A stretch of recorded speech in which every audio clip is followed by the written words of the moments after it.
एक छोटा सा अपमान और उसका नतीजा एक खतरनाक बदला। चलिए देखते हैं ये कहानी।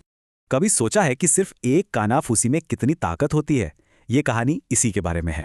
शहर में एक व्यापारी था, इतना काबिल कि राजा और प्रजा सब उससे खुश थे। इज्जत ही इज्जत थी। बेटी की शादी पर तो उसने कमाल ही कर दिया, हर मेहमान को कीमती तोहफों से लाद दिया।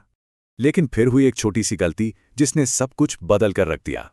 ये बेइज्जती उस सेवक से सही नहीं गई। उसके दिल में बदले की आग भड़क उठी। सेवक का बदला शुरू हो चुका था।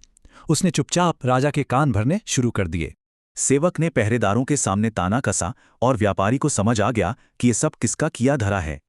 अब व्यापारी को अपनी गलती समझ आई। उसने फौरन सेवक से माफी मांगने की ठानी। सेवक ने उसे माफ तो कर दिया, पर अब वो राजा को अपनी असली ताकत दिखाना चाहता था। तो उसने राजा के कमरे की सफाई करते हुए धीरे से कुछ ऐसा कहा जिसे राजा ने सुन लिया।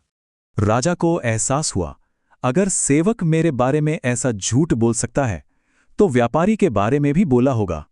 बस सेवक की ये तरकीब काम कर गई। व्यापारी की इज्जत तो बच गई, पर कहानी अभी बाकी थी।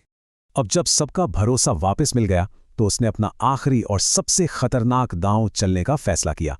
उसने एक ऐसा इल्जाम लगाया जो व्यापारी की जिंदगी तबाह कर सकता था। ये सुनते ही राजा बिस्तर से उछल पड़ा। उसे अपने कानों पर यकीन नहीं हुआ। सेवक ने फौरन बहाना बना दिया, पर शक का जहरीला बीज तो राजा के मन में बोया जा चुका था। और कहानी यहीं खत्म हो जाती है, एक ऐसे सवाल के साथ जो विश्वास और इज्जत पर सोचने को मजबूर कर देता है।